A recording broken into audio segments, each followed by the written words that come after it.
Good morning, good morning, good morning, good morning. My name is Mark Stephen. I'm going to be chairing today's event. Welcome to our 7th annual Digit Leaders Summit. I did this at the last conference. Have anybody here been at the other 6? See, that worries me. That really worries me. Surely you would learn by now. I've got some intimations to run through for a start. Please turn mobile phones to silent. In fact, any electronic device, turn it to silent. Toilets, you've passed them. They're on level 2 on the way down. There is no fire alarm test scheduled for today. If there is a loud noise, run away. Basically, just follow the Digit staff. Staff will be in hand to direct you, theoretically. All catering will take place upstairs in the stratosphere. That's behind the Digit registrations, where you got the teas and coffee this morning, probably. As I always say, this is the most important thing I say.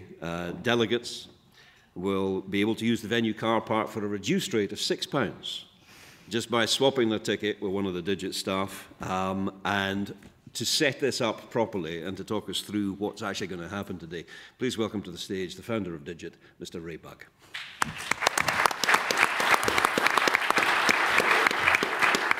Morning, everybody. I don't intend to take up too much of your time because there's far more interesting people than me you can enjoy listening to. Just a quick thank you from me, and a thank you for many, many things. This, I think, is 7th, isn't it, Mark, time we've done this event. This is the most people we've had at this event by a country mile. It's always been fairly intimate, but I think a lot of you have crawled out of the woodwork because leadership has so fundamentally changed for so many reasons over the past few years. So it's wonderful to see so many of you here. My role here, very quickly for 2 minutes, is to do a few things, one of which is to thank the wonderful people that support this event. For those of you that have come to these events before, and I know that many, many of you here today have, our events have been and always will be free to attend. If you're an end user, if you're consuming technology, if you're a technologist in any form, you never pay to come to our events, and that's due to the generosity of our sponsors. So quick honourable mention, BJSS, Droplet Computing, Innovate Veeam, GoCode Green, Bell Integration, DeepMind Data Lab, Scottish Tech Army and Viditech. Those people are upstairs. Please afford them a minute or two of your time. If you see anything there that's of interest to you, go up, have a chat, give them 2 minutes, have a look at the swag. And there is some very good swag up there as well today. And there are also prizes. Now, normally our exhibitors have got good swag, and that's enough to entice you in. But BJSS have got a load of Lego they're going to raffle in the drinks reception. There's some Star Wars Lego. There's also a build-it-yourself remote control car as well. I know that technologists are quite partial to Lego, so do go up there. They'll ask you to scan a QR code, and we will draw that live in the drinks reception. The rule of thumb is this: if you are not present when we do the draw, we redraw. It's brutal at these events. So you have to be there. So you have to stay behind, have a glass of orange juice, have a beer, have a glass of wine, but more importantly, have a chat with someone. And chatting with someone, I think, is equally important. We've become very, very distanced over the past few years, and this human interaction, I think, is something we've all sort of getting our way back into. We like to see people meeting new people at our events. We know that you probably know a lot of people here today. You've formed a mini network. If you see somebody on their own today, invite them into that little enclave. Have a little chat with them. Get to know someone that you haven't met before. That's the important thing. Increase your network. Today is very interactive. Not everybody likes putting their hands up in the Q&A. I know I don't. But if you don't like doing that, or if a question pops into your head during one of the presentations today, there's the Slido link. Lift up your camera, focus in on that QR code, and then you can obviously ask questions in real time during the presentations. Now, those questions won't go to the speakers during the presentations. Mark will be collating those over the course, and that will come into the Q&A. Alternatively, we have got roving mics, so please put your hand up if you really do want to ask a question in a live format as well, and don't be shy to do that. Last thing, then we'll hand you over to the experts. What's coming? We do a whole plethora of events every year. We work a year in advance. We can tell you what's happening a year in advance. But I think the next 2 events are well worth mentioning. Next event we're up in Aberdeen. A lot happening up there as we see this sort of down cycle of oil and gas and new industries emerging and growing. Our Digit North Summit will be on the 25th of May.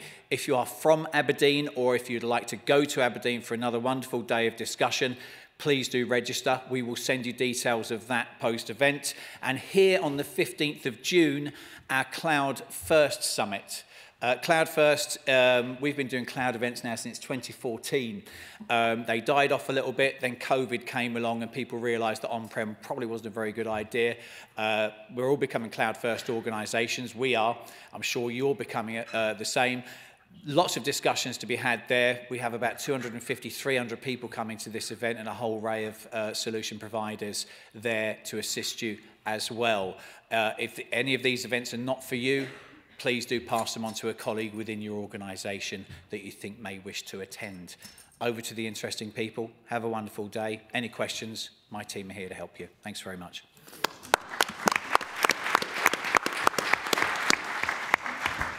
I have huge admiration for Ray and his abilities, but when he suggested there that some of you, and I quote here, crawled out of the woodwork, can I ask you to autocorrect that to taking time out of your busy schedules? We've got some excellent speakers today. And the first speaker this morning is Richard Marshall, who's a technology analyst for Concept Gap. Basically, what he's going to be looking at in this is generative AI. Is it going to be important long-term or not? So, Richard, okay, over to you.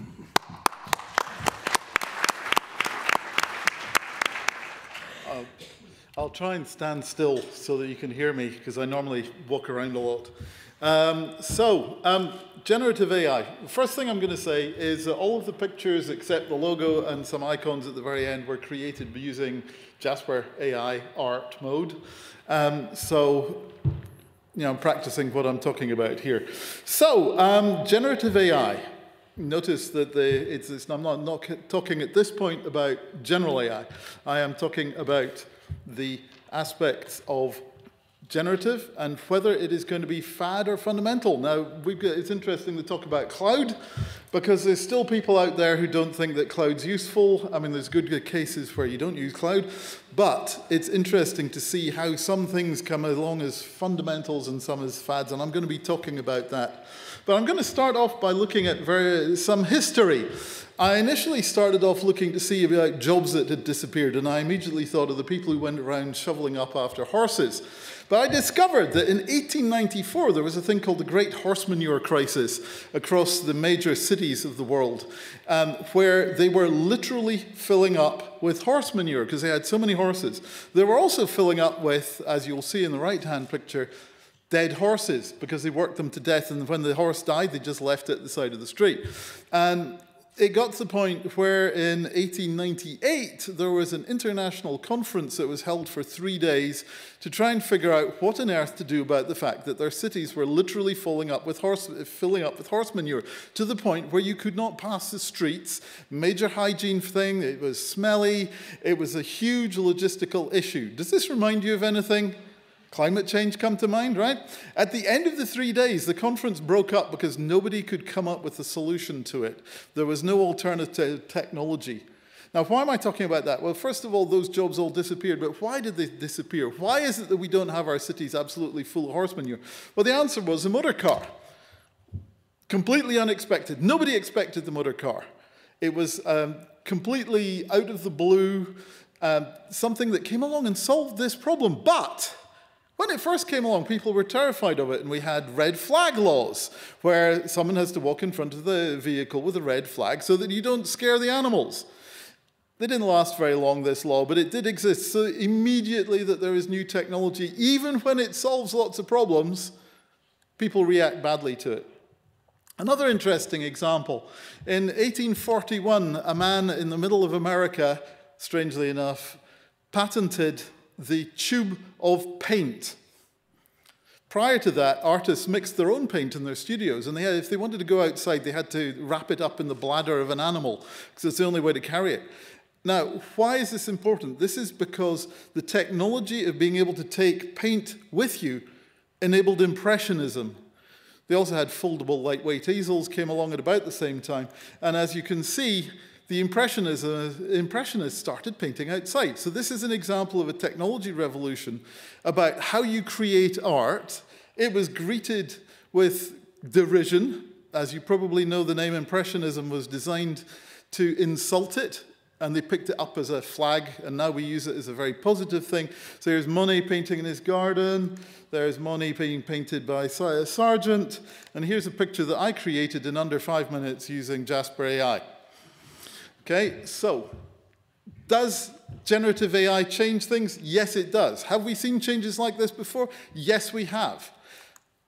We see changes all the time. And the first thing I really want to go into after that little historical break is, how do we assess whether a technology is important or not, or where it is in its cycle? I'm sure you've all seen the classic Gartner hype cycle with the trigger, peak of inflated expectations, trough of disillusionment, and then plateau of productivity.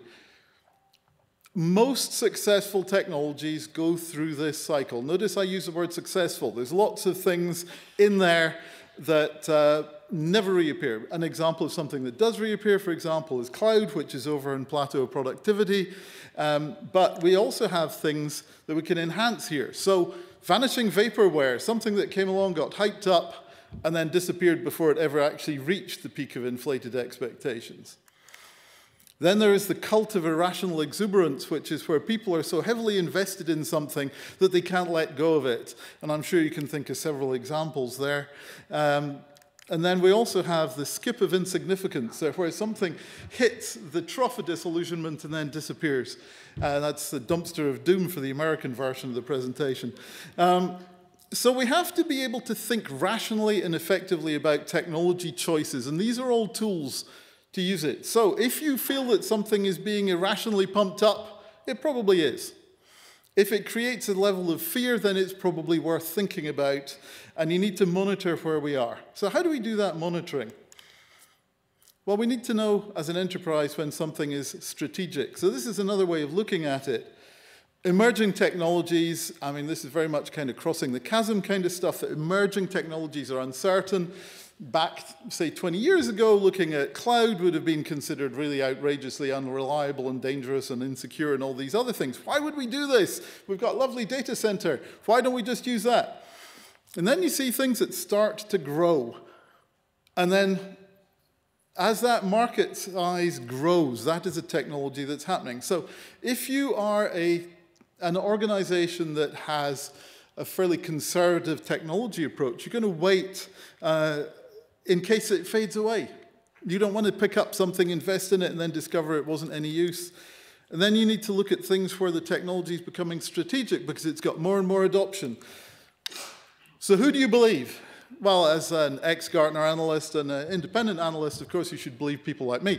But let's have a look at where do you get that information from. This concept of analysts and influencers is really quite interesting. So, do you believe the loudmouths with vested interests? Now, this guy is saying that Bitcoin's going to hit $1 million in 90 days. This was about 30 days ago, so he's got 60 days, so it's got an awful long way to go from $30,000 today.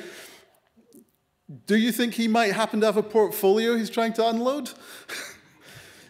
Or we could pick somebody who had this great idea. Let's own the future of the internet by removing everybody's legs.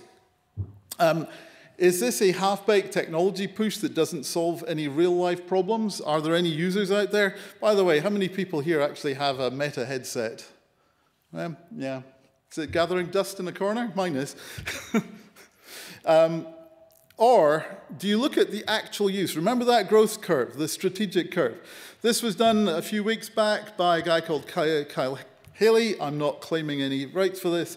And it's the usual, how quickly does it get to a certain level? ChatGPT, which is just one of many, many, many generative AI tools. ChatGPT was the fastest ever time to 100 million users. So we've seen the standard, the radio adoption, television adoption, internet adoption, mobile phone adoption. All of them are so slow compared to this. This just went through the roof. Now that tells us something. That tells us that it's triggering somebody's belief that it is actually really useful and that generative AI is fundamental to what I like to talk about as human augmentation. So these are tools to help people do their jobs. Yes, some jobs will change completely, but these are things to help people. So here's another example. If you've got a big hole to dig, and notice I'm saying a big hole, you're going to want to use the thing on the right, not the thing on the left. But if you've got a small hole to dig, you might well use the thing on the left. So if you're in your backyard, back garden, then you're going to dig with the spade. So AI is the thing on the right because it's an accelerator. It may not be particularly refined, but it's very powerful, very fast. So I believe that it's AI, and I'm not talking about ChatGPT here, I'm talking about generative AI in its current form. It is going to be a hugely important tool, but you must be strongly aware of the risks. These things do not understand what they are doing. There is no intelligence. It's a predictive engine that works out what next word to put. There is no world model and there's no concept of truth behind it. And one of the issues behind all of these tools is it's good to think of them as something that is trying to please. You've asked it to do something, and it's a little dog wagging its tail at you, going, here's a story I've made up for you. And it may turn out that it's completely inaccurate, but it's what you asked it to do. There are lots of examples of these tools inventing scientific studies to back up whatever you asked it for. You need to check that. And that's difficult because the writing is incredibly good. It's incredibly plausible. It's also very heavily biased. We have the story from the local Amazon HR service here where they were doing CV analysis and it was basically turning all the women candidates down. And it was able to detect things like people playing typical, say, hockey female sports, and it would knock female candidates really early. Now, they discovered that that bias was due to the historic data that it had been trained with. So you have to be very, very cautious and monitor biases in there because they creep in. You have to read everything, and there's some lovely stuff going around on the internet at the moment about kids handing in homework that starts with this quote from ChatGPT saying that you should not be using ChatGPT for your homework as the first paragraph, right? So proofread what's coming out because incomplete training and bias will get in there. Now, there's another issue of plagiarism. It's a very difficult topic. So the picture of the mincer here, and so this again is Jasper AI, which I was working with, is I put in Munch style this green with a robot face, and these are 3 of the images it came up with. The one on the right is alarmingly like the real Munch work. The other 2 look remarkably like NFTs, but I don't let that worry you. The problem is that as an artist, or a writer, or anything, we are all relying on hundreds of years of history. So how much plagiarism is going on in our own head when we create works of art? And is that any different to using the AI to build documents or images based on what's previously happened?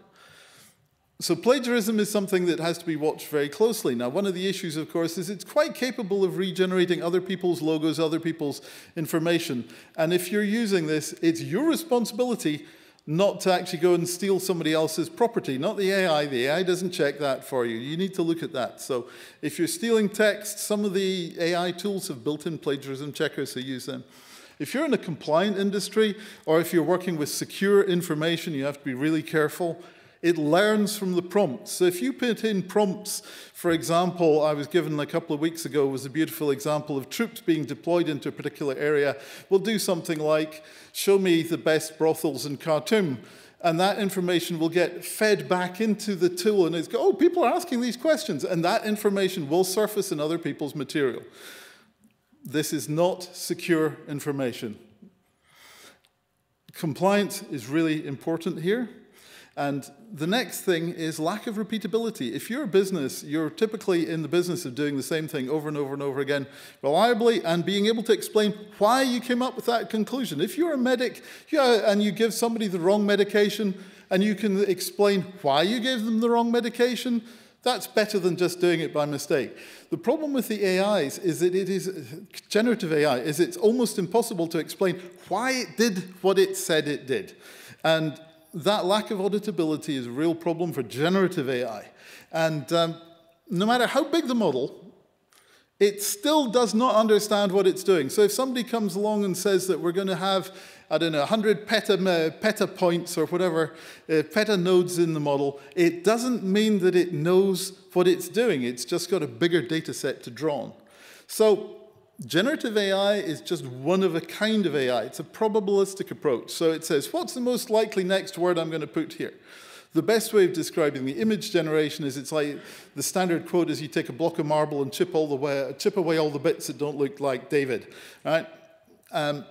So what we do in all of the documents that I read, what's the next likely word, and you can regenerate it and it'll do the same thing over. There are plenty of other AI models out there that work differently. So top-end chatbots use a thing called plan-based conversations, where they actually do understand what you're talking about. And that's an example where it is auditable. And so if you're looking at chatbot technology, somebody like OpenStream will give you a full history of how it came up with the answers. So there's lots of other stuff out there that's being developed actively, researched. Some stuff's far further out than others. The speed at which new things are coming along is incredibly fast. But remember that these are probabilistic in all of these the ChatGPT-like tools. So what do you need to do? Well, experiment. Don't ignore it. Use it, learn it, understand it. It's really, really important. I'm also involved in the Edinburgh Science Festival, and I was able to make a little trailer video within 5 minutes using AI to write the text, AI to make images, and also an AI to speak with my voice that I'd previously trained and generate the video from it. Experiment, try it, see what it works. It's incredibly impressive sometimes and incredibly disastrously wrong in others. Protect your data. Do not put your data into any of the public services. Just don't. You have no idea where it's going to resurface or how it's going to resurface. And the problem is the people driving the systems don't know why it's going to resurface, how it's going to resurface. And you need to educate people. If you work in anything that has any secure information whatsoever, educate people in the same way that when we introduced mobile phones, there was this panic around, oh my goodness, everybody's going to lose their data. Not actually an awful lot happened there, but we all have security applications on our phones, we have better logins, we have protection. We have to look at AI in the same way. Education is always the best policy. Explain to people why they shouldn't do something rather than just trying to stop them. At the same time, you need to have modern security tools out there, data loss protection tools at the front end of, they are going to be stopping people uploading documents and things like that. And then finally, as with any project, you need to set clear targets about what you're going to be delivering.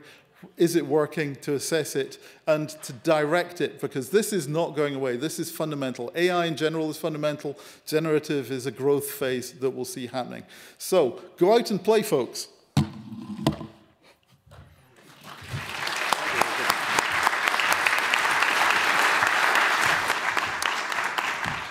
As Ray said, there'll be a chance to ask questions of any of the speakers. You can do it throughout using the Slido system, or just wait till the end, and we'll have a couple of live microphones in the room too. Our next speaker is Laura Gilbert, Chief Analyst and Director of Data Science at 10 Downing Street. And she's going to be talking about how they've gone about improving evidence-based decision-making in government. So, Laura.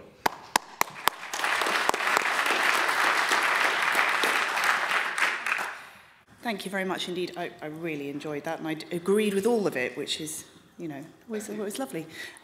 Very interesting. Thank you very much for inviting me to speak today. I'm going to be talking a lot more about data and a little bit less about technology, because that's what I love to do. So hopefully it won't be too boring for those of you that are more on the tech side. So a few tales from Downing Street. I have had a career as a technologist. I've had quite a few careers, almost entirely via chance. So initially, I did an undergraduate degree in physics, and I needed a job. And I went out and I applied for a job, and it wasn't very clear what it was, but they said they needed a physicist, so I thought, no, let's have a go at that. And it turned out to be in defence intelligence, so it was all very top secret. And I did that for a year or so, and then thought, you know, I don't think I finished with education. So I went back to university, I went to Oxford, I did a PhD in particle physics and grid computing, and I thought, that's it, I'm an academic now. And about 7 years later, you know, I was working in the field. I was doing a lot of teaching, which I really enjoyed, a lot of research. The government cut £80 million of funding. And I went into the office the next day, and people were clearing out their desks on the spot. And my then supervisor said, don't worry, Laura, we've got you covered. We've found you a job, don't panic. It's in Fermilab. This is December. It gets to, I think, about minus 40 degrees in Chicago in winter, so I was already on the fence. And, you know, it's a 6-month posting, and we'll pay you $800 a month, it's about £400, but you'll get a free room in a student dormitory. And I said, I'm nearly 30. So you know, right, that's it. So I had to have a little bit of a rethink. And I decided, well, I'm going to have to go and get a job where I don't feel I've wasted my time, you know, going off and getting this doctorate in particle physics. There aren't many careers that require that aren't particle physicist. But finance actually does quantitative finance. So I thought, well, I'll have a bash at that. You know, if you can't be happy, you might as well be rich, right? So off I went, applied for jobs. I worked for 3 hedge funds. All of them went under, nothing to do with me. Correlation, not causation. And I learned a great deal. It was fascinating. So, you know, in terms of sort of analytical techniques, and of course you got to build all of your own code. Same thing in particle physics, in fact. No training, just crack on and build stuff. And so, you know, I learned a lot. Everything from just sort of your normal, you know, trending, mean reversion models through to market sentiment analysis, you know, and generative AI. So the last place I was working was a high-frequency trading firm. And they had this model of operation that was very interesting. So the people that ran it, they'd sold their previous hedge fund for 200 million. They thought, you know, we've spent a bit of time on yacht. We're going to have to do something else. We'll start another hedge fund. We'll go high frequency. And they had a plan, and the plan was just hire bright people. So I had this 5-hour IQ test with a New York psychiatrist, and I got offered this job. And we were building genetic algorithms, so they would breed themselves, you know, you'd train them on recent market history, and then you'd release them into the wild where they performed horrifically badly. And a month after I'd started this job, I was actually in hospital. I'd had this operation. It was on my jawbone, and I reacted very badly. I was supposed to be back at work in 2 weeks, and actually I looked like a Halloween mask for 6 months. It was bad, just swollen, black, you know, strange looking. And as I was in the hospital, I got this text message, and it said, "Company's closed, everyone redundant, thanks, bye." So that was that, and I couldn't really go out and interview because, it wasn't going to make a good impression. However, about 1.5 years before that, I had this friend from university, and he'd started a company. And he was a medical doctor by background. And he'd worked in the field for a while. He'd gone back to university. He'd got himself a PhD as well. He briefly started working for Kinetic, the defense company, and then decided he didn't like it when people told him what to do, so he'd start a company. So he started this medical tech company, and I thought it was a terrible idea. Stick with the job that pays you. He had about £10,000, and he'd gone to an app development company, and he said, "I've got a killer app idea. I've got 10 grand, can you build me the app?" And they said, "Yes." And they handed him the app back, and it wouldn't turn on an Android phone. And so he said, "It doesn't turn on." And they said, "Well, give us another 10 grand, we'll make it turn on for you." So he was telling me this tale of woe, and I said, "It can't be that hard to build an Android app. If they can do it badly, I'm pretty sure I can have a bash at it." So I went and I built this app, evenings, weekends, on the side. And I didn't think it was really going to be something that had legs. It was actually a very simple surveying tool, but he had a great use case for it. He was using it with the YMCA, helping people with what they call multiple and complex needs at risk of homelessness. So people that are in a really bad way in life, they might have some drug dependencies, they've maybe had a brush with the law, alcohol, and they're homeless, so they're not having a good time. And it ended up, I won't go into details on what it did, but it ended up changing people's lives. And it was then rolled out into the largest population of people with very severe learning disabilities, so who were non-verbal. And because it was an entirely visual tool that let people select how they were feeling, it picked up things about people that they weren't able to communicate. So if you are non-verbal and you have strong, learning difficulties, quite often people would struggle to say, "My arm hurts," and instead they'll just get very upset. And the people looking after them will say, "Well, they're difficult, they're trouble, they throw things, they're angry." But using this tool, they were able to communicate that they were in pain. And it turned out a lot of people had, specific problems. Somebody had terrible crippling arthritis, but nobody knew. And using this tool, they were able to communicate it, have that fixed. And they went from being problematic and being thrown out of a lot of facilities to being happy and well looked after. So this felt really motivating compared to the finance, which was technically fascinating, but I didn't feel very proud of. So, when this last thing happened, I thought to myself, well, I can go and get another job. And the 6 months really gave me time to think about it. I worked on these tools, I built them up. And after 6 months, I interviewed for Merrill Lynch, got offered a job, turned it down and went back to pre-student level salary with this startup. We thought, let's give it a go. So 10 years I spent doing medical tech. And after 10 years, it was an amazing experience. And, you know, I learned to build, you know, initially it was just me building all the servers, all the penetration testing. I had to learn how to do it all from scratch. Stack Overflow is a wonderful thing. I remember one afternoon Stack Overflow went down and I just didn't know what to do with myself. The whole operation stopped. So after 10 years, got, you know, really tired actually. It's you know, when you're running a company, you have to make sure you've always got, we needed sometimes £100,000 a month coming in minimum just to pay the staff and kind of keeping that going. So we sold it, exited. On the 1st of March 2020, I thought I'll go into a quieter consultancy gig. It wasn't a good time for that. So after a few months, I thought, well, I'm going to have to go and get a job. And I looked on the internet and I saw this job advertised. Director of Data Science in Downing Street. So I threw a CV at it with absolutely no expectations whatsoever. Thought, you know, that won't happen. And was very surprised to be offered the job. And I showed up on the first day and I sat down with my new line manager and he said, I've got one piece of advice for you. I said, brilliant, what is it? And he said, you've got 6 months to have an impact. So I said, great, what would you like me to do? And he said, oh, I don't know. And that was that. So what did we do?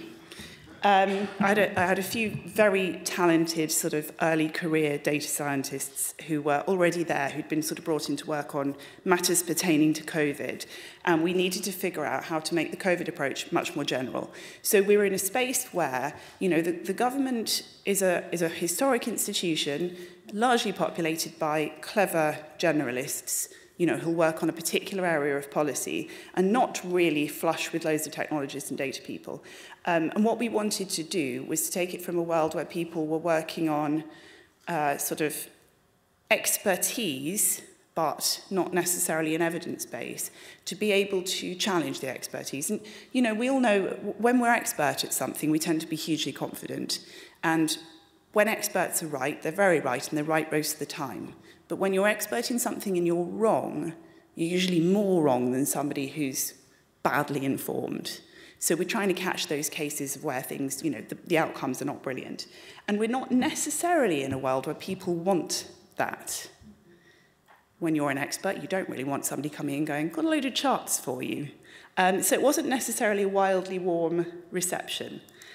So how did we change things so that we're going to be using evidence-based decision right in the heart of government, and then, of course, much wider afield, and trying to sort of roll this out further to all the departments and beyond.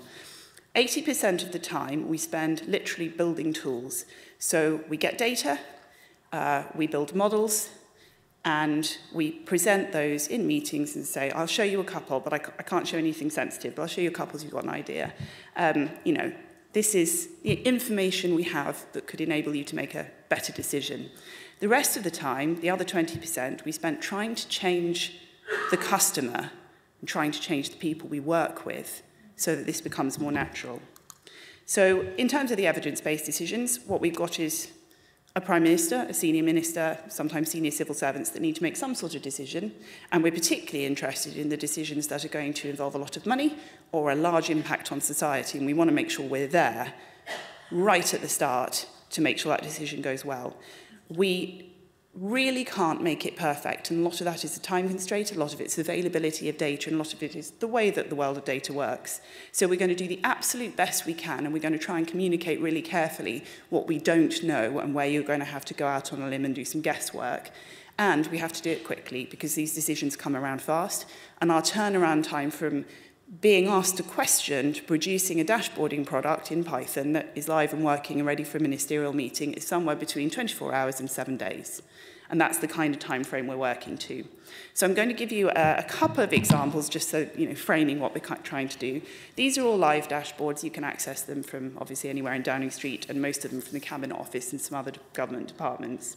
And we're looking to build models that let people interact with the data so that they can make their own decisions. Our job is not to tell them what to decide. We definitely would flag if we think a decision is clearly, you know, not supported by evidence, but we're not going to tell people what to do. This is a quick screenshot, and this was around the HS2 rail decision.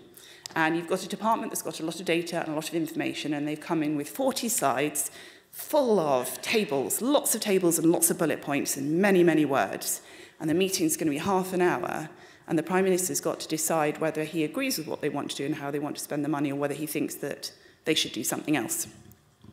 And so, we see this coming and think, well, we'll build something to help with that. So it turns into basically 3 tabs. You've got a map where when you click on an option, something to buy, it will show you on the map where it goes.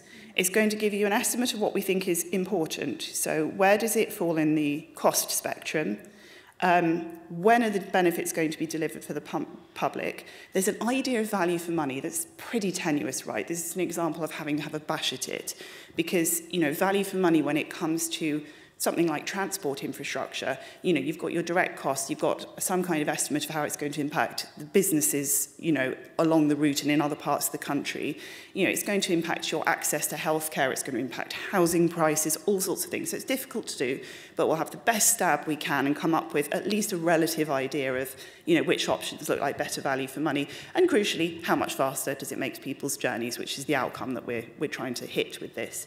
So there's 3 tabs.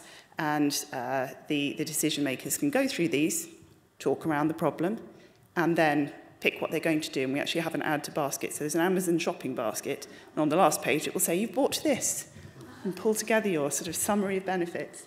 And it's a very simple example because, of course, a lot of the problems that we have to look at are, have a lot more social impact that needs to be considered.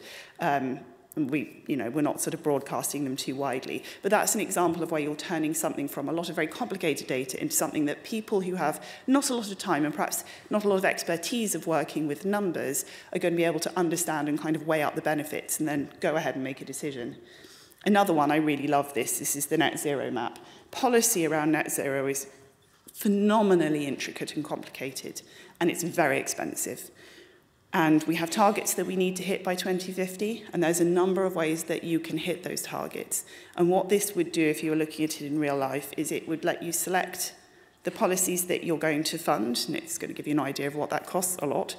And then it's going to show you through time how the flow of energy in the country moves from mostly grey, fossil fuels, to mostly colourful renewables. And you can sort of play this through time and use it to have that conversation about what you fund, when you fund it, and how the costs and benefits play out. So that's the kind of thing we spend 80% of our time doing. And of course, part of that is building up the technology and infrastructure to be able to do that, which I'll talk about in a couple of minutes. The basis of what we're doing, though, we have 23 people. We started with about 6. In Downing Street, 23 is a very large team. So, that really goes to show the commitment to making better decisions at the centre. But it's still only 23 people. And, that's in the context of about 500,000 civil servants. And we really want to drive this kind of thinking much further afield. So how can a small number of people change the way government does things in a bigger way? We spend our remaining time thinking very carefully, strategically about what we can do with the effort we have available that will invoke more change. So we always go and show people what we're doing. We never just tell them. People, when they see something shiny, and there's a reason we're using interactive dashboards, it's not necessarily the best way to do things, but what it does do is people go, ooh, and they want to click it, and they want to play with it, and they understand things because they're doing that. We'll show them what we're doing. We'll demonstrate what they can have. We drive demand because ministers from other departments and other senior stakeholders will come and see it and go, well, Downing Street's got this thing that talks about our data, and why is that not in my office? And what you'll find is if a minister wants something, it happens jolly quickly. So by targeting the very senior decision makers, who have got a vested interest in doing things better, we can roll out this kind of technology, a lot more quickly. We're also focusing very heavily on the sort of upskilling side of things. We have upskilling programs for technologists, data people, junior level analysts to try and turn them into data scientists, but we also target the way people think about data and evidence. We have programs that train senior civil servants, and you have people like Hannah Fry coming in and giving video talks about how to think about and how to commission data and evidence. But we also run programs that try and encourage people to think differently in a more general sense that isn't just about data. There are ways that you can think about problems that are evidence-based that we don't always make best advantage of. And I think it's very, very important, and we really try and drive this home, in government to use all of the tools that are available to make decisions better. So an example of something that we're very enthusiastic about and try and deliver is the idea of the pre-mortem. So when you are having to make a decision very quickly, and it can be a very big decision, you are heavily biased by what's happening at the moment, what's in the papers at the moment, what are your pressures from perhaps more senior ministers or from different departments or from the Treasury who's controlling the money. What do they want? What do they think is the right thing to do? You're going to be reporting into people who are themselves under a lot of pressure and will be rolling the pressure downwards. There's often a huge, a time issue. There'll be political sensitivities, and it can be very difficult to untangle the best outcome and the best way to do things from the stress that people are really under when some of these sorts of things happen. So we use the sort of framing of the pre-mortem to try and get people out of the immediate world they're in and into thinking about the future world you're heading to. I don't know if you've come across this idea, but the best example I've seen was the Challenger disaster. You're probably all well aware of this. Some will have, you might have watched it on the television. But the people involved in the Challenger disaster, they've got a big product. The world's waiting for it. There are journalists. There's been a lot of hype. There's been a lot of press. And NASA really needed to get that rocket out. It had already been delayed one time. They wanted to launch it. You've got the engineers in the company doing the building, and they know that there are parts of this rocket that are not tested, or in fact in some ways are tested and won't do well if it's freezing, if it's cold. And so on the day of the launch, they go for final sign-off from the engineers, and the engineers say, I'm sorry, we can't sign it off. It's freezing. We don't believe that these components will hold, and if they don't hold, the rocket will blow up. So we're not signing it off. And so their superiors went to NASA and said, we can't sign this off, you can't launch. And NASA came back and said, don't be ridiculous, we've got to launch this thing, it's been delayed once, we are launching it. And so the managers go back to the engineer and say, oh, I'm really sorry, but you're going to have to sign it off. And the engineers say, we're not doing that. It's not safe, we're not signing it off. And the end result was that the management layer decided to cave to the pressure from NASA and sign it off, rather than listen to the engineers. And that sounds terrible, and it is terrible, look what happened, but it's also very, very human, because your assessment of the risk is hugely distorted by the pressure that you're under. And you want to go, well, look, we'll give it a go, I'm sure it'll be fine. If they had done a pre-mortem, what they would have done was they would have sat down prior to this, when the pressure wasn't on, and they would have said, right, we're going to go forward in time 6 months, and we're going to say, what is the worst that could happen? What are the disaster scenarios? And one of the disaster scenarios, I'm going to bet, would have been the rocket blows up, everybody dies live on TV, and our program never recovers from this disaster. If you're framing it from there, and then you say, well, let's look back in time from, let's assume disaster struck, what did we do that we know in hindsight caused this? We could have ignored all the safety aspects. We could have overruled the engineers. They probably would have known in advance the kind of things that would have led to that catastrophic outcome. They would have put mitigations in place, and they would have decided in advance of the launch what their plan would be if safety checks failed. And we try to take that kind of thinking, so it's not just a data thing, it's about the kind of logic and the way you think about risk, and put that into the government programme. So there's this huge amount of kind of building people to think about things differently. There's a lot that goes into making good decisions. There's obviously the data and evidence, which is a big part of what we do. There's something about whether or not you want to be using data and evidence, and whether or not you are comfortable with perhaps challenging your own assumptions and finding out you've been wrong about things. There are a lot of biases, and I think government is particularly prone to bias because of the kind of selection that we use. Firstly, it attracts people who are, of course, white from certain educational backgrounds and pretty confident, and have a career pathway in mind when they're looking at government. But also, everybody's security cleared. which means an awful lot of people from different types of backgrounds, different countries, different where they grow up, what their family's involved in, the kind of work they've done historically, can actually be disbarred from even getting the jobs in the first place. So we need to work much, much harder to undo, the kind of groupthink that we generate, and that's very hard work in itself and involves a lot of education. We're also not very good, and this is something we really need to improve and is on my list at the moment, is experimentation. So we tend to do something or not do it. And historically, there might be an evidence base, there might not be an evidence base, but money's going to be spent.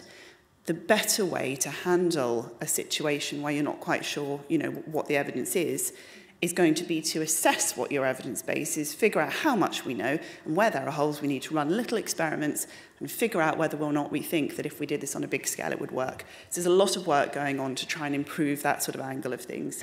Evaluating spend is another one. In 2019, only 8% of major government spend had a robust impact evaluation. And we're doing a lot of work to roll out evaluation. So when we spent money, did it work? And did it do the things we expected? And what are the side benefits and side risks that go along with that? And then, this evidence-based approaches to risk that I was just talking about. So all of these things are training programs we're trying to roll out, and not all of it's formal. Often it's about, again, showing, not telling, demonstrating how you can get better outcomes in this way. And then finally, our third thing is what we call targeted intervention. It's my absolute favourite. So how do we make changes in government when there aren't very many of us? We go in and build or create things that we think will take us not too much time and effort, but will have a massive impact. These are my three favourite programmes. Project Rapid, i.ai and Evidence House are three that we've been running over the past year or so. Rapid is literally an API system. So again, as an example of the way that government traditionally runs, we're aware that departments aren't sharing data. They don't necessarily know how. They don't have a load of technologists in there. They don't have data specialists. They've got a lot of policy generalists and a goodwill, but they're not going to know how to share data. So some groups will go in and they'll give them a 200-page strategy document that explains to them they need to share data by 2025. We go in, we built a free, lightweight API solution. It's on GitHub. You can download it. And it's usable by non-technologists because it'll give you a browser interface and you can drag and drop your CSV files, which sounds no better than emailing them, but it is because at least everyone has the same data at that point. So we roll these sorts of systems out where we directly intervene. We've also got a team called i.ai, Incubator for Automation Innovation, that literally builds up prototypes for things that government would otherwise be handing out to contractors, and it does it much, much faster. So a recent project, we were quoted 3 years by Deloitte, and they did it in 2 months. And my very favourite one, and this moves to the AI point, is Evidence House. And this is our new programme I'm really trying to draw people into. And we do let members of the public come and contribute to this for particular sort of areas. But the idea is that we have a lot of cross-cutting problems in government that are very difficult to solve. And generally things are quite siloed. Department of Education will sort out education. I'm going to skip to give you a few examples. Actually, I'll come back to these. These are kind of things that we're looking at. So how can we crowdsource solutions to big problems that are quite difficult to solve? And we're mostly using AI to do this. Can we get human-assistive AI to take the wait times and 111 down from 25 minutes and to support the people answering the calls to get people faster to the services they need? Can we triage 999 calls in a more efficient fashion? Ambulance wait times, how are we going to reduce those using disposals? We've done one recently with fraud, which is absolutely fascinating. We had 7 teams and they had 2 days. Now, it's taken me 5.5 months to get someone to give me a certain email account. This team in 2 days built and trained a large language model. It went through a database of phishing websites and assessed whether or not they were likely to be phishing, so it learned. But on top of that, they built themselves a brand, a website, and they managed to get a text message endpoint from the government digital service in an hour and make it live. And that kind of thinking is the kind of way that government needs to move. Not that you're going to be releasing everything in a massive rush, but we need to be a lot more agile and see what problems we can solve and where to put our efforts in. So this program gets people from all around government, upskills them. So if you're an analyst, we'll train you to be a data scientist, we'll teach you to code, etc. We'll teach you how to present to ministers. But we then pull them in, put them together into teams, and we try and solve really big problems. And this was live 2 days later for people to go and test. So this is the kind of program we're running. I'm not going to the last slide because I'm feeling I'm out of time. I am out of time. In short, government, we're in the process of moving from being quite slow, quite an, historically low-skilled, high expertise sort of area, to really wanting to draw in a lot more data and digital expertise, to bring in new technologies, and particularly we want to attract more technologists to come and work in government. So what I'm hoping to do is to tell people like you, come and work with us. We have fellowship programs, we have secondments, we can bring you in from industry for 6 or 12 months and pay your salary. Come and work for government, because at the moment we're on the cusp of a really big change, and we need people with skill sets and drive to come and deliver some of these programs for us and make technology change really happen. Thank you very much.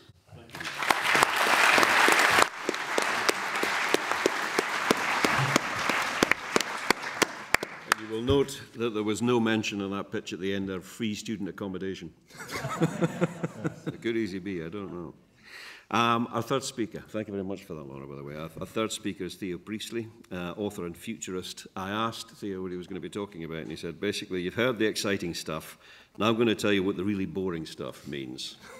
On that basis, he's got to exceed expectations. So, over to you, sir. Right.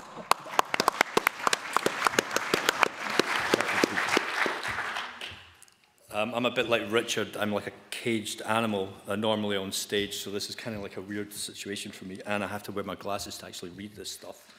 How many people here are plumbers? Electricians? Oh, we've got one there. That's pretty cool. You're a plumber. Nice. You're safe. I'm going to talk a bit about the practicalities and the future realities of AI and where we're heading to with this. We've seen a lot of talk around, obviously this is a digital leadership forum, but we're not really talking about the socio and economic impact of what's coming down the line. And I take a kind of forward-thinking view on this. So I want to kind of touch on what's it going to mean for your business, where are the areas that generative AI and actually more advanced AI that's coming down the road is actually going to hit. Are you ready to capitalize on your data? So we've always talked about data strategies in the past, but I really think that it's going to come forefront of mind over the next sort of 5 to 10 years. Some examples of where this is actually being used in business. So, Richard touched on generative AI and, in the creatives industries, but there are actually more business-oriented people and organizations using this already at large scale. And where is this actually all going to go? So AI and jobs, it's a bit of a hot topic at the moment, and there are various reports, one of them from Goldman Sachs most recently that said 300 million jobs are at risk. Now, to paint that in picture, that's 1 in 10 global workforce will be disrupted by AI. And it's not just the bottom 15%. Everybody thinks it's kind of low-level and low-salary jobs, people who do data entry and things like that. It's not actually them that's also at risk. It's also middle management. People are on higher salaries who have a fair bit of expertise, who actually just basically spend most of their time managing the people who are most at risk. Because who needs them as soon as generative AI and AI starts to become more advanced? They're going to be making bigger and more automated decisions. And there's a list here. Obviously, I think you can probably get a copy of the slides later on, but there's a list here which kind of sort of goes into detail some of the jobs that are at risk. And they're quite sort of, it's all white collar and it's all very knowledge-based work that's at risk. But some of these things are actually at risk that you wouldn't consider to be. So I've already seen a report where someone admitted that a PhD employee in a biotech lab has 6 months left on their employment because they managed to do the work using a generative AI in terms of data labeling faster than what she could do. Now, this person has a name, and obviously this person also spent a considerable amount of time in education getting a career in biotech, whether it's physics, chemistry, or biology. And she's now considered almost obsolete by the lab that was employing her. And of course, that's one lab. The problem is that now that person faces the same kind of decision trying to apply to another lab who might be taking up generative AI to do those kind of sort of tasks that she had done or she had trained to do. And it poses a bit of a question for our education system as well, is that people who are currently in a PhD or a master's or a degree program, especially those who are just starting off in a first year, those jobs and that job landscape in the next, as soon as they sort of leave education and higher education, is going to look very different than it does today. And one of the things that's actually happening right now is, obviously, we've got OpenAI, and there's all the other large language models, and Stanford have got their Alpaca model as well, and they've open sourced that, and people are building tools on top of that. But people are building higher automated tools than the tools that have actually been developed by these other companies. And there's these things coming down the line called AI agents, which are actually task-based. And what you can do is actually start off a task using OpenAI, or certainly through a layer that's built on top of OpenAI, and it will hive off smaller tasks to complete the actual overall mission itself. So one of these things was that was experimented was build me and do me some research on waterproof shoes, because I'm thinking of doing a startup. And what this person showed was that that single instruction hived off a number of smaller tasks. That one task went off to draw up the top 10 waterproof shoes, doing a bit of research. That then came back and reported on that. But then it split off another subroutine that basically verified whether these were actually kosher reviews that actually put them in the top 10 and things like that. Then it did some research on price comparison in the market. It split off another subroutine that basically looked at sourcing materials, etc., and then it all drew it back into the conclusion for the person who instructed it. So when I look at this, there's, obviously, your organization is not just, say you're in a supply chain business, it's made up of multiple tasks, and there will be an AI agent that actually takes care of all of these tasks. And the thing is that these agents will no doubt actually talk to each other. So the human in the loop, as the army or the defense system, defense sector calls it, starts to be reduced to basically babysitting these AI. You'd be reduced to checking the output rather than actually performing the job itself. And the other interesting trend is that the largest tech stacks that we've been used to, Oracle, SAP, all those kind of sort of database, all those kind of ERP stack vendors, CRM, SCM, etc., you have to start questioning in the next 20 years whether they're actually worth the price that they pay, because a lot of the time you're actually going to be just basically using your database and your data with a generative AI front end. And your users will be expecting that kind of front end as well. They don't want to be sitting through, clicking through screens and things if I can actually use natural language processing. And there are tools out there that are using natural language processing now to instruct generative AI and then talk back to you. It's not the same that we've been used to with Siri and with Amazon Alexa and things like that, because they have been essentially just glorified Wikipedias. What this now does is actually generative AI actually gives that an extra level of automation and perceived intelligence that actually interacts with you in a much more natural way. And if you can imagine in 20 years' time, the generation that comes after us or the generation that comes after them are going to be expecting that rather than looking at drop-downs and click boxes and things like that and multiple screens on their enterprise software stacks. So even the big vendors are going to be thinking, shit, we're basically obsolete, and how do we actually try and catch up with this? And one of the excuses I hear, I'll say an excuse, one of the excuses I hear is we are still early and this is still experimental. And nothing in the past has ever, has hit us this hard, blah, blah, blah, and it's not going to happen, the horse shoveling manure stuff and things like that in the car. Well, nothing, and I'll coin the film title, nothing has hit us everywhere. Was it Everything Everywhere All at Once? You know, there has been no technology trend that has hit society all at once, at scale, and at this speed. And the kind of speed Richard touched upon was, you know, 100 million users in next to no time, in a couple of weeks or a couple of months. And that was, you know, 4 or 5 months ago now. OpenAI, who's obviously the one that's on everybody's lips, is tracking, or has already tracked, 200 million in revenue in the last 6 months since they released their API, and they've just released a business API, so that actually should put some of the data concerns, allay some of those fears in terms of where your information is going, because they're specifically developing a business API to allow businesses to use this in a more secure way. And obviously Microsoft is behind that, because you'll probably be interacting with Azure. But their API revenues are expected to hit about 130 million this year. And this year, and I've seen the investor documents, they're expecting to hit $1 billion in revenue overall.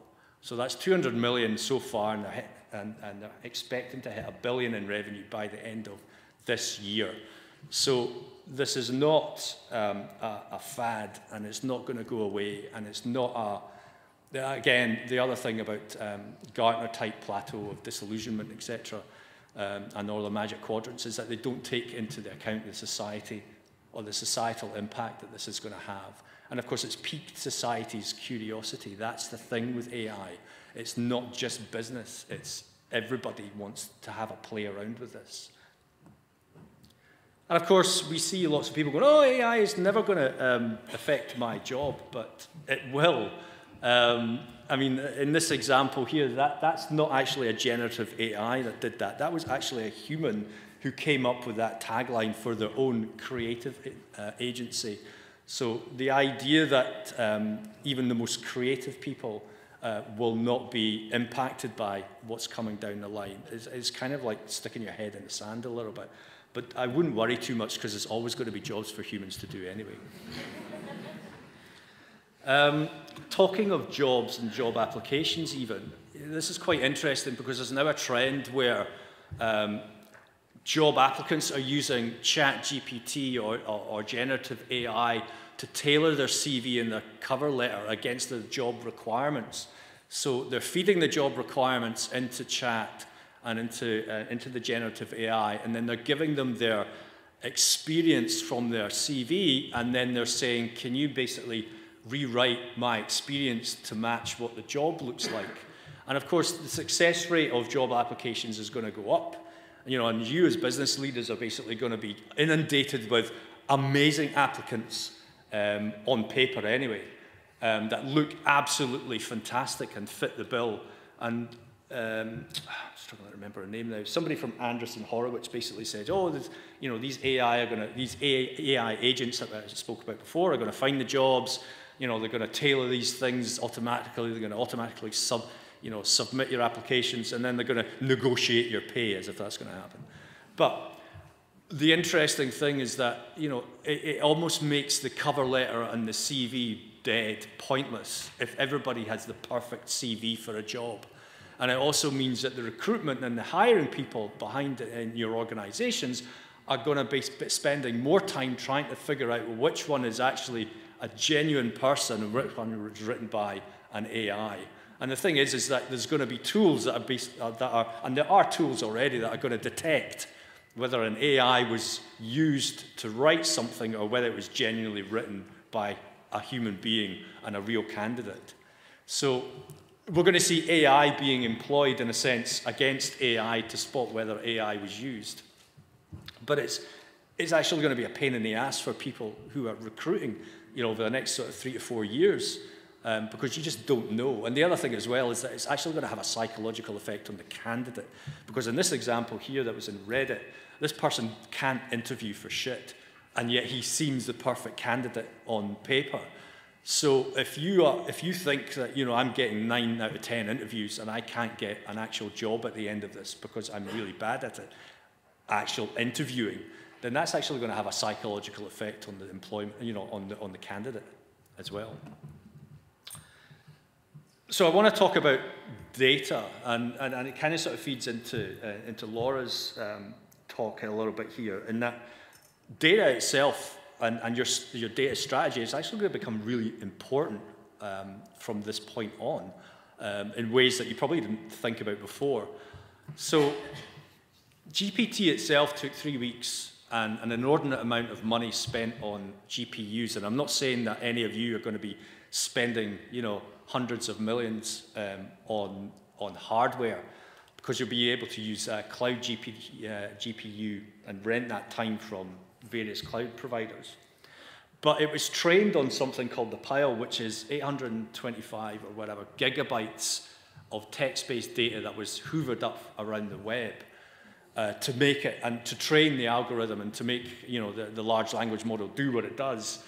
And it kind of sort of, you should start to look at, well, what is my data estate and what is the information that I have in my business that I can actually make use of here. And I'm not saying that you essentially package it all up and then lob it over the fence to OpenAI to use. I'm actually saying that, you know, there are examples, and I'll touch on one, where you can actually start building, and Laura talked about it, you can start building your own large language models yourself and actually use the data that's in the business. But this also means that you have to make that data fit for purpose, because you don't, you know, I spoke to the defense sector last week. I was involved in a couple of workshops there. And the defense sector's, worryingly, the defense sector's data strategy and the data and the state of the data is absolutely shocking. And I would probably say, you know, I would probably hazard a guess that the majority of businesses' data strategy and the actual structure of that data, and also data in terms of tacit knowledge versus explicit knowledge. So explicit is captured somewhere, tacit is always kept in post-it notes and little spreadsheets that are kept offline. That's going to make a big difference when you're coming across large language models and you're thinking about implementing this in your own business as well. And like I said, there are vendors now out there: Tencent Cloud, Google Cloud, Microsoft Azure, AWS, NVIDIA have got their own. CoreWeave's a startup that just raised about another 100 million to scale up. These cloud vendors are basically now hoovering up large amounts of silicon to basically make them more intelligent, buying up loads of NVIDIA hardware. I'm implementing them, but the problem is that there's so much interest and attention that some of these companies are struggling to actually meet the demand. And so if you're not thinking about how do I get in front of this queue, does my business need to be taking advantage of this extra level of intelligence? How do I get in front of this, and how do I get into that queue? It's going to be, you know, AI as a service is going to be a big business, but the constraint and the restriction in supply in terms of hardware and silicon at this moment in time is actually going to cause a bit of a bottleneck. And obviously that's going to be causing a problem for people who want to actually leapfrog the competition. And like I said before, you know, it's going to touch every single facet of your business. It's going to touch pretty much every single software stack that you have. Whether you're actually going to be needing these kind of front ends or not over the next 5, 10, 15, 20 years' time, or whether you're going to be using generative AI to do most of the tasks that these rather cumbersome and behemoth systems do today. And so let's talk about some of the practicalities, and that's robot aping Ray coming back after a night out. So some of the practicalities, and where has this been implemented already? So NetDragon is a big video games company, and last year in November they appointed for one of their subsidiaries an AI to basically act as CEO. It's not the first time that this has been done. In fact, a hedge fund used an AI as a board member to basically help them make strategic decisions. This was a couple of years ago now. But this is like another example, more recent example, where this AI, as soon as they appointed it, actually had a 10% uplift on their stock and their bottom line. So you can start to understand that it's not, like I said, it's not just the bottom 15%.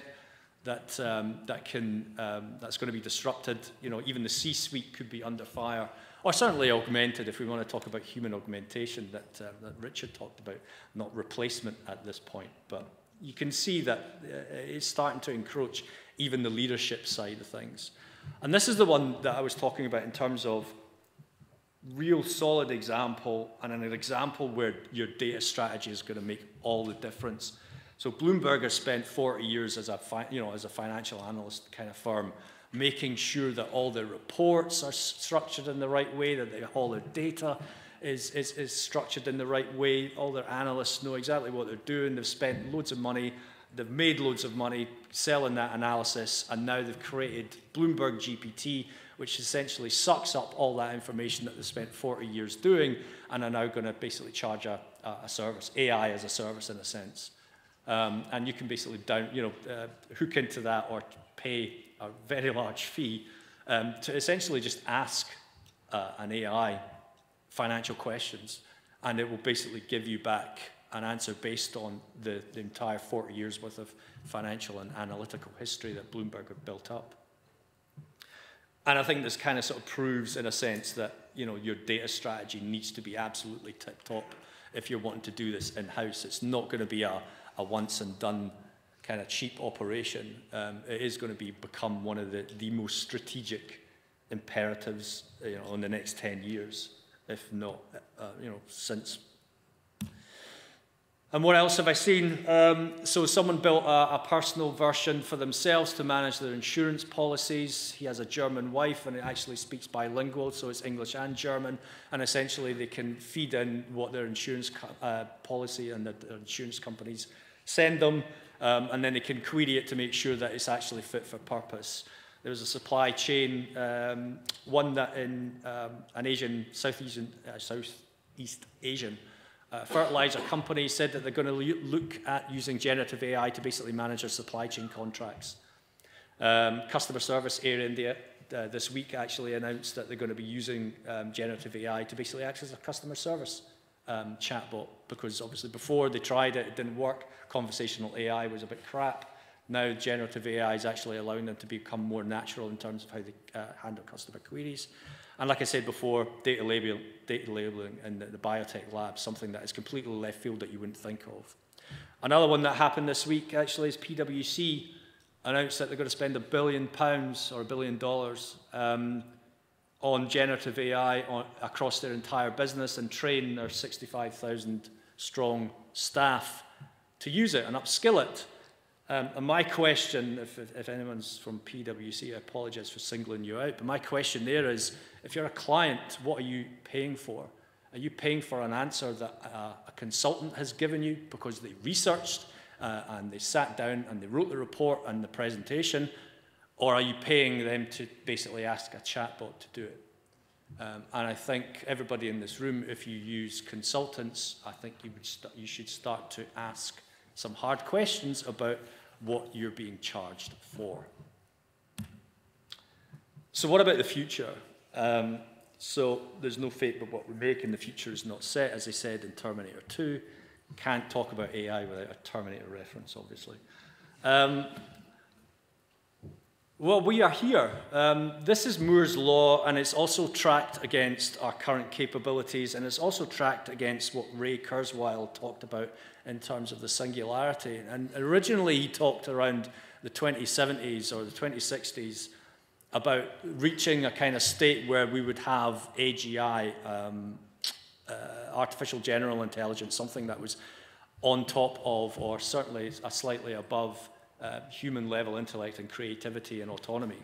And over the years, that has now started to reduce, and we're now tracking towards 2045.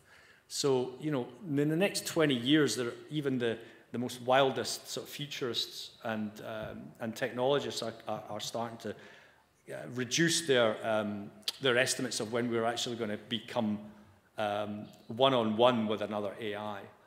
But where we are today and what we're using it today, I don't think we have that much to worry about. So thank you very much.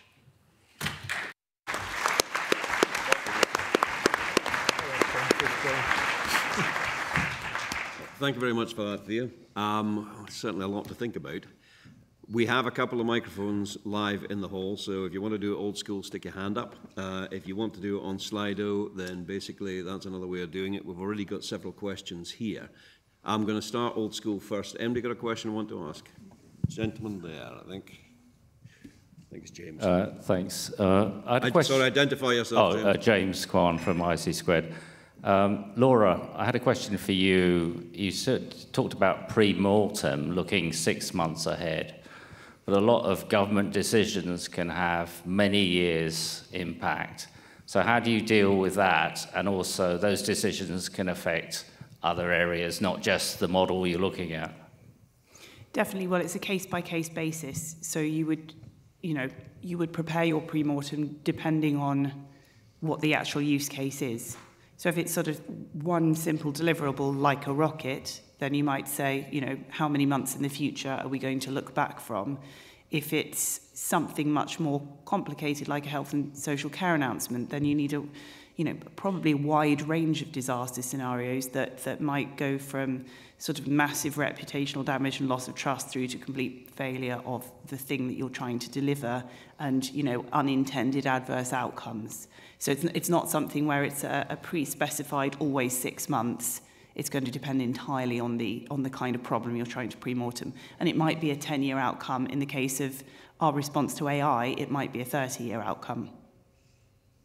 Question here from Alan on Slido, and I think this is probably generic. I'm interested to get all your views on this. Data-driven and evidence-based are used interchangeably, Ray, decision-making. Is there a difference? What's the difference? Richard?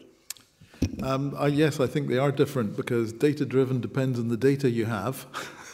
And I don't think data and evidence are equivalent. And so evidence is something that is derived from the data and is more akin to the expertise, whether it's a human or a machine that's generating it. So evidence-based is on the outcomes, and data-driven is based on what happens to be in your data set. It's probably a bit of a nuance, but that's my view of it anyway.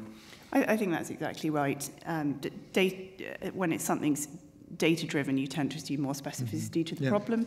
Evidence-based would be looking broader, as in, for example, thinking about what's worked previously. Yes. Or, what mix of people or what type of mix of people has been shown to do this well in the past. So evidence is just a broader term. So would you consider that more contextual? So the evidence has context, whereas data's on its own.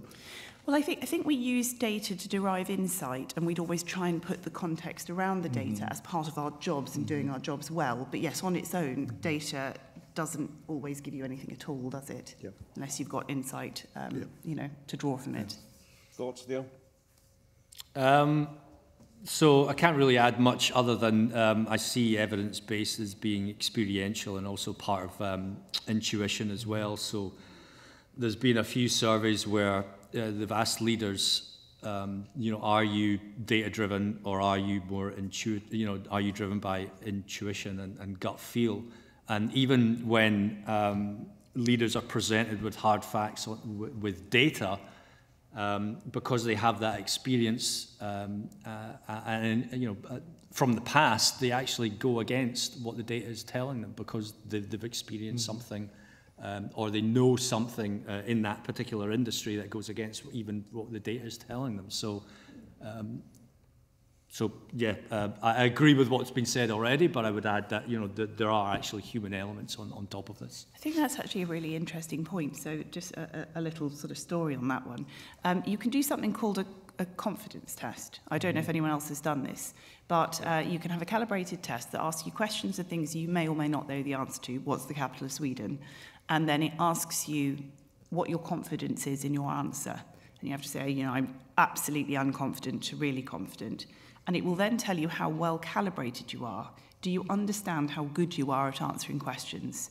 And we did this in my place of work, and I took the test, wildly overconfident. I took it 3 times.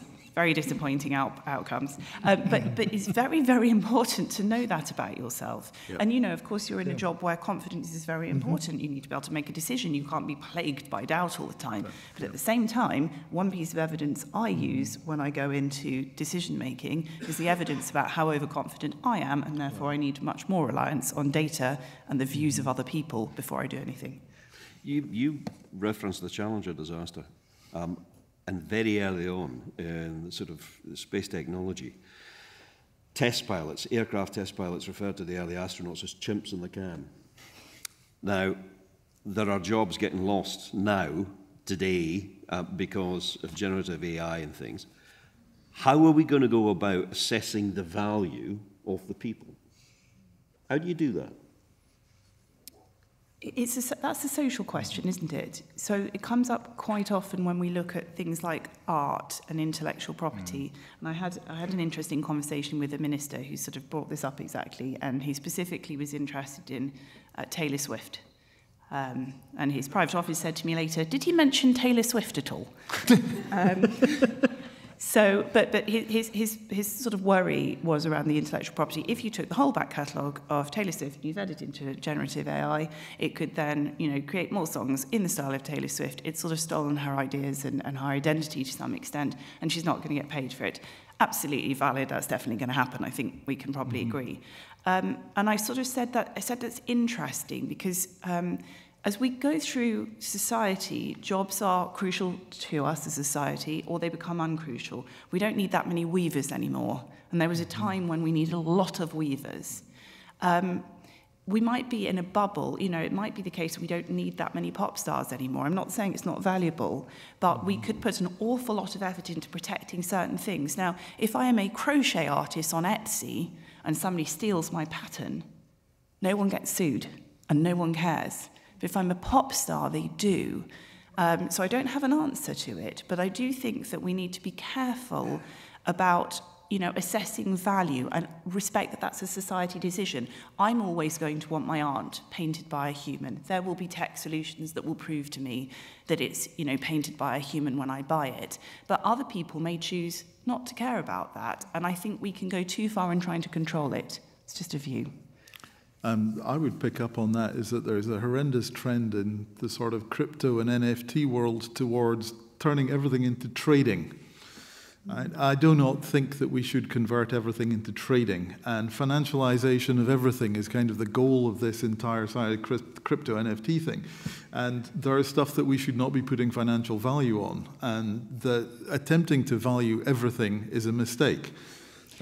That's very interesting. Can I tell you my AI dream? I'm going to tell you my AI dream because I've got a microphone. So there are possible really bad outcomes from AI. Destruction of things that we hold very dear as a society. Really bad psychological impacts that can result. There's also a world in which AI does such a great job of replacing particularly mundane and rote work. And so such a great job of protecting us. I'm looking forward to the day when I know my prescription's right, and that my diagnosis is correct and it's earlier and I'm safer and that, my roads are safer. I'm looking forward to that very much. But I would love there to be an outcome in which people don't have to work 5 days a week because you can generate the same financial outcomes without the same hours. We know already that in certainly a lot of industries, humans who work 4 days a week are more productive and have better outcomes. Not across the board, there's factors to consider. But imagine a world where you don't have to desperately fight to protect your family time. I often work till 5 in the morning, and so I'm a workaholic. I'm not saying let's stop working. But imagine a society where you could feed everybody, sustain everybody, treat everybody, enjoy a happy and relaxed old age, have as much money as we need to, but not have to work all of the hours we do because so much of the boring stuff is done by robots. I think it's possible, and I'd like that. I agree. You agree, Theo? Yeah, to a certain extent, because in 2017, I actually gave a TED talk on this, and the latter half of that TED talk was essentially looking at what are the humanities, or what makes us human are the things that are actually going to, that keep us going. And AI, I'm quite happy for AI to do all the really crap stuff. I mean, we should not be having, buildings full of people who just sit and process mortgages all day long. That is no value to society whatsoever. But if we gave those people purpose and actually added value to society, that makes society flourish. Doing what? Well, I don't have all the answers. No, I mean, that's, you three are the experts and I'm not. I know remarkably little about this and I'm quite open and honest about that. But my experience of human nature is it will not be fair, it will not be equitable, we will not all have enough money, and we will still be doing boring jobs in certain places. Well, come to that, some people like doing boring jobs. Yeah, that's the job they want. Yeah. I also think that the question, a lot of people sort of say UBI is the answer and blah, blah, blah, blah. You have to question, so one, the people who drive the UBI conversation are the same people building the tools that are automating a lot of these jobs out of existence. The second thing is that if there is structural unemployment, and that's at a scale that we haven't been able to handle before, how do you, where's the money coming from? There isn't a money printer big enough to print, money to cover UBI if nobody's earning and nobody's contributing, tax and etc. to society. And then, the sort of third argument is, well, let's just tax the businesses because they employ robots to do the jobs. And it's like, it's not as simple as that. There's never going to be a global policy that says we're going to tax every business who uses an AI. And this is the thing, is that we live in a civilization where every country has their own attitude towards employment and towards automation, et cetera, et cetera. We're already seeing it in terms of how they want to apply ethics across, whether there's a ban on using ChatGPT, whether we need to look at ethics, et cetera, whether we applaud it.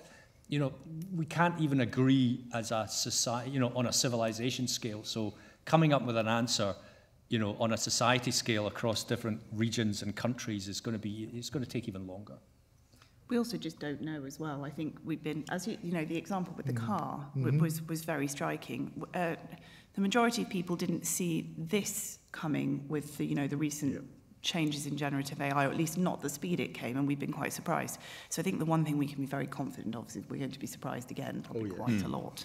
How does generative AI cope with, and I'm sorry, I'm to a certain extent, I'm ignoring the questions, I apologize for that, but I'm curious. How does generative AI cope with something that is genuinely new, genuinely novel, innovative, never been seen before, therefore you can't reference it back? Badly. So I suppose what that tells us is you still do need humans to generate, it's not like you could suddenly hand everything over to generative AI and it would cope with every change that comes in the future, because it needs the inputs. You've still got a huge, amount of space for humans to generate that initial content. But there is an answer, is that the APIs. So I think it was Theo was talking about the business APIs, and the people I keep talking about, Jasper, they already have APIs. The point is that if you have live up-to-date information like Bloomberg is doing, they're actually using live APIs. So the Bloomberg data isn't 2 years out of date, it's like a milliseconds out of date. So that there is an answer. But if you're going to use ChatGPT today, as it is today, the answer is badly, but there is a solution to it, which is live data in a private environment. Tim Clark from DeepMiner on Slido said, what's the risk of people devolving responsibility for an AI tool to the tool itself due to perception of cognition and authoritative tone of ChatGPT type-like tools? ChatGPT-like tools, beg your pardon. Theo? Well, quite high. Yeah. Because I think you were, like I said, we're in that. Computer says yes. Computer says yes, exactly. Yeah. And well, there's already examples where automated credit scoring, etc. The Amazon example in hiring, we're already devolving responsibility in certain aspects and certain tasks to an AI or an algorithm to basically make a decision for us, or it could be a first level decision. But now the perception is now, I can take that authority and that decision-making level up a notch, up a notch, up a notch, and we've seen, biases creep in, etc., and it's very hard to manage those biases out. So the risk is higher, and the reputational risk of doing that is a lot more higher as well. But it's already happening. So and we're humans. We all want to do things. There's people using generative AI to basically hold down 4 different jobs now. In the gig economy. Yeah. It's no stretch to the imagination that there's management out there who are basically using it to make a few decisions. And like I said, if you're employing consultancies, for example, I would start questioning where they're getting their answers from. Can I stand that on its head? Might it potentially be a good thing, Laura? Because at the moment, I'm sure there are bad decisions being made for good political reasons. Might it stop that happening? I would want data on each of these cases. So, we're saying, well, though, for example, somebody comes to a consultancy service, they say, I've got this question, and then an answer comes back, do you know whether or not a human did it or an AI? I don't care, actually, so long as I get the best outcome possible. So what I would want to do is compare and contrast. You know, here are my outcomes from my human-generated versus my AI. If the AI is doing better, I would obviously want someone to assume the risk of that, because that's what I'm paying them for, but I'd actually be relatively happy with that. I definitely think there are a lot of use cases, and particularly medicine is the one that people are probably most interested in. But you know, the billions of pounds we spend every year in sort of medical errors, and not just the money, but the human suffering that goes into that, using AI to catch prescription errors, I want that to happen yesterday. There's cases where this will go wrong, but it's a little bit like the self-drive cars. We have a funny risk appetite. People are prepared to accept the relatively high risk of being killed in an automobile accident, but the minute one of those cars is automated, it's unacceptable. So, you know, we need to, I think, I would like the data, and I would like to assess, is this better or worse than the alternative? And I would pick the one that goes better. Oh, beg your pardon, but there's something behind that, which is people's very understandable desire to make their own bloody mistakes. It might be understandable. Well, it is understandable because it's the way that humans are sort of wired to work, and our risk appetite is always that we don't want to lose. We're often reluctant to gamble to win, right? But that doesn't necessarily mean it's best for people. And I'm not saying we should make decisions for people, but we should certainly enable people to live in a world where they're safer and they can choose that and they understand what they're choosing. And the problem is, at the moment, with the narrative about AI, people don't understand what they're choosing. I would also say that there's a whole area around, so PwC, you're paying a premium for the fact that you've got a brand, and it's back to the classic nobody got fired for buying IBM concept. So if you've paid £10 million to a consultancy firm, you can say, but I paid PwC £10 million, it must be right. And equally, then that falls into the world of litigation and insurance. And the legal world is extremely interested in AI and the auditability of it, and in particularly in the medical area, there's huge amount of work looking at it and how the insurance works and who's responsible and all the rest of it. And there's actually interesting stuff going on in the US court system about can AIs be credited with patent applications, for example. And one of the arguments against it is that it would increase the risk of litigation enormously. So, you know, it's a lot more beyond whether the human wants to make the decision or not. It's whether our regulatory structures and risk structures support that. There's an interesting question on the Slido about avoiding pre-mortems making people too risk averse. And risk aversion is again, very interesting in this sort of AI world, I think. A lot of times people think they can avoid risk by, exactly as you say, outsourcing it. Almost never is that the case. You can almost never go, well, I paid somebody else to do it, so it's not my problem. It is still your problem. It's still your problem if you are running an AI algorithm. And when it comes to the kind of, that particular question about pre-mortems, I think we, depending on your industry, and certainly government is the place where we don't take nearly enough risk a lot of the time. If you never take any meaningfully measured risk that you've actually decided to take for good reasons, it's very difficult to have innovation. It's very difficult to hit the best outcomes, and you're always just protecting yourself without really winning a great deal. So, you know, I think we really need to have that conversation about AI and risk from the point of view of best outcomes rather than just knee-jerk sort of reactions. Yeah, I am related to a ludicrous number of lawyers. I mean, really, it's quite appalling. Most of them are, well, understandably risk-averse, but they will not go anywhere near something like, most companies won't go anywhere near ChatGPT because they will hang on to the questions, and you should be able to determine from the questions that have been asked the direction of certain things, certain information and things. There's no is there a way around that? So you can build and train your own models so they're internal, which is, of course, the way that we'd be looking. If you don't want to leak information outside. Just in the legal space, I'm going to divert slightly. There's something here. So I know the legal profession are very worried about AI sort of replacing some of their jobs. If you can imagine that it could be done really well, though, in some of the more rote parts, at the moment we have a society where quite a lot of what services are restricted to people who have money to pay for them. So if you're going to buy a house, conveyancing is incredibly linear. You know, it's a very clearly prescribed process. But you're going to have to pay a solicitor a certain amount of money. And that cuts some people who can just about scrape together a deposit and you know, maybe there's a stamp duty, but they can't quite reach, you know, the level of conveyancing on top of that. A lot of these types of AI are making things more democratized. Yep. You can have everything from an AI that will translate for you or target your reading level through to reducing services at the moment people have to pay for that divide society into can afford and can't afford. And I do think I would like us to be in a world where we're really looking at the benefits and not just the risks. I am curious, and I know this is completely unscientific and we only do it rarely, but stick your hand up if you think that generative AI is going to lead to a future where people will be able to afford things they can't currently afford, and it will be more democratic, and it will be fairer, and we'll only be working a 4-day week. Interesting. Very interesting.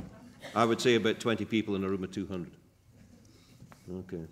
Thank you very much. Can I ask a second question, which is, how many of you have actually tried one of the generative AI tools or more? Ooh. Interesting. Interesting. Okay, right. I'm actually going to round it off there. There was a heap of questions on Slido we never got around to asking, and I didn't come back to the floor nearly often enough to say, has anybody got a question from the floor? So my apologies for that. That's me being very bad.